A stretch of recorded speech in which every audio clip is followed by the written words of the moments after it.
सिंह गौर हमारे देश के जाजबंद महामोती कुमुद कलाधर कवि कुल शिरोमणि महाकवि महाशिक्षाविद बड़े साहित्यकार महादानी सूर्यपुत्र सर डॉक्टर हरि सिंह गौर जी का जन्म इस मध्य प्रदेश बुंदेलखंड की पावन धरा सागर में स्थित सिनिचरी बांदा गांव में सन 1870 में इसी दिन हुआ था।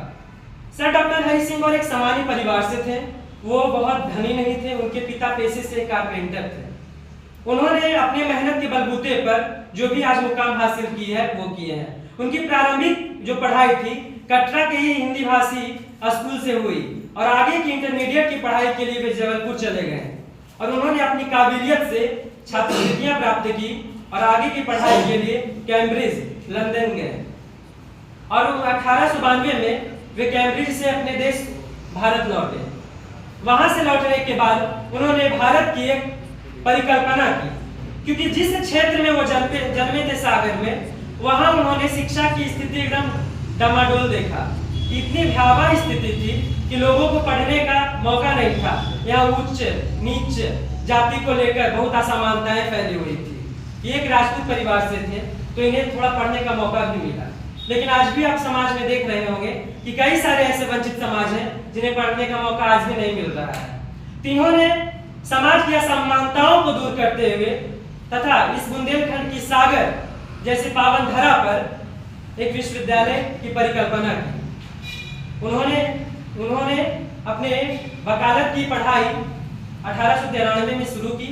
उसके बाद वे नागपुर, कोलकाता एवं लाहौर जैसे क्षेत्रों में अपनी वकालत की और इसी वकालत के जरिए उन्होंने राष्ट्रीय स्तर पर अपनी एक पहचान बनाई।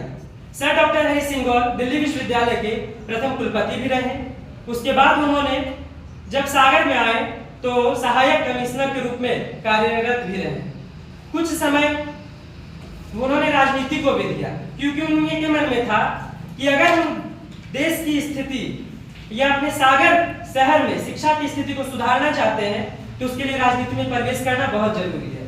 तो उन्होंने 5 साल विपक्ष का भी काम किया था नेता के रूप में। उसके बाद आगे हम बात करें तो जैसा कि अभी हमारी दीदी ने बताया कि जब वे इस पहाड़ी पर जाते थे तो वहां से वो इस प्रकृति की गोद में बैठकर एक कल्पना करते थे कि किस प्रकार इस सागर को शिक्षा के रंग में रंगा जाए। तो इस परिकल्पना को साकार करने के लिए उन्होंने पथरिया की जमीन को अपना मुख्य केंद्र बनाया और 2 करोड़ रुपए पथरिया की जमीन के लिए सरकार को दान दिए और उसके बाद उन्होंने 40 से 45